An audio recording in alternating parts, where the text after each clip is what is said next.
Hello friends of the farm, Evan here. It is August 4th, 2025 and I am out with the younger of our two gestating herds. So these girls right here, along with a few boars that are in with them, comprise one of the three distinct sectors of our pork production model. So these girls are in gestation, they are in with the boars.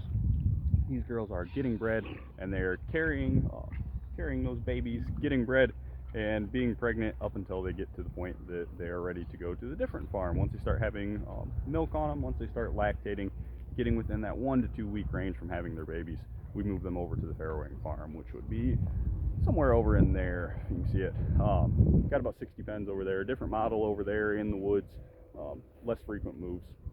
Nonetheless, the gestating herd right here gets moved twice a week currently. These girls just got moved maybe an hour ago into this pen. So you can see still grazing very heavily, hitting lots of forage. They were moved into that pen there on Friday.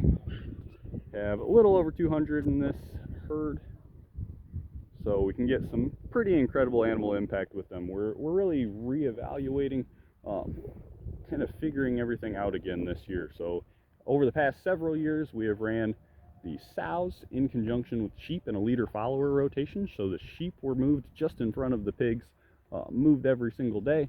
So that being the case, the pigs had access to the seconds, to the stuff that the sheep didn't eat, a day behind the sheep flock. In addition to the pasture, these girls do have feeders out here. You can see we had a little bit of feed in that one that they're still going after this morning. The ration that we feed them is a primarily hay-based ration, 60-70% ground hay in that. In addition to that, non-GMO corn, soybean meal to meet some of their nutritional needs. The nutritional needs of gestating hogs can be met with purely vegetation only if the vegetation is super high quality. Iowa State did some studies running a pure alfalfa stand, running gestating gilts on that. Worked out well for them, a little bit stand decrease, whatnot. If we were 100% on the ball and didn't have so many mature weeds out here, we likely could accomplish that. However, having the feeders out here, putting feed out here for the pigs, gives us a lot of flexibility in what I can do to the land. So these girls right here are not moving every day, only moving twice a week. It's just as a means of cutting down on labor. It takes probably an hour and a half just to drag all of these feeders and waterers and shade shelters to the next paddock solo. These girls move twice a week, so they get 3 to 4 days to go through, strip all the leaves, eat what they're going to eat. They do a little bit of rooting in that time frame. I would definitely prefer to run them on tighter moves, moving them every single day.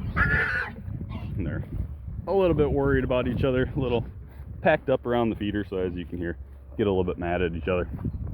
But in addition to the feeders, we have the portable shades right there. Having pigs on pasture, I guess pigs on pasture, pastured pork is quite frequently a misnomer in that most people have them in the woods or in some type of barn adjacent paddock. We run these girls actually 100% out on pasture during the growing season. That being the case, not a lot of shade availability. We've got some trees coming up in some spots, leased pasture down there that we're not allowed to allow any trees to come up on, so we have to bush hog that to ensure that doesn't happen. But in addition to these shade shelters, we have the steel Quonset huts at the far end. So provide enough shade for these girls. Very crucial on pigs. Pigs cannot sweat. So that being the case, you really have to give ample shade, if not outright give them wallows and mud to lie in. That is, of course, very counterintuitive when it comes to pasture management, to allow the pigs to wallow, to dig holes. This is still a very rough pasture, even though my goal always is to keep them managing the pasture, eating the vegetation, and not digging holes. We can see, even though they've only been in here for about an hour, there are a lot of these stems that they have completely defoliated already. Right there's some lamb's quarter. That's a particularly difficult forage to properly manage. There's quite a bit of some type of amaranth in here, which was one of the first things that they were going after. But as we progress across the pen, very cool day today, probably in the 70s right now. It's been 90 or so for the last 3 weeks, so these girls are an awful lot happier. Got some of them. It's a very young herd. About 200 of the probably 250 in this herd are less than a year old. Those girls are just coming up on being pregnant or coming up to the end of their gestation. I would imagine that she'll probably have her pigs within the next month or so. A few of the older girls that have been weaned back off. The older sows are significantly easier to manage on pasture. They stay in a lot better. They're a lot more docile. not nearly as high of energy, so they tend to go out and they graze and then they go lay back down. Where some of these younger girls like to go out and they'll graze and they'll eat what they want, and then they still need something to do. So they're the ones that cause me challenges and going through the wire, going and digging holes, doing all sorts of stuff that we don't like to see. Nonetheless, we can see significant hoof action out here. They've done a lot of trampling, consumed an awful lot off these remaining stems. And as we continue this side, this is pretty indicative of what this pen looked like as of an hour and a half ago.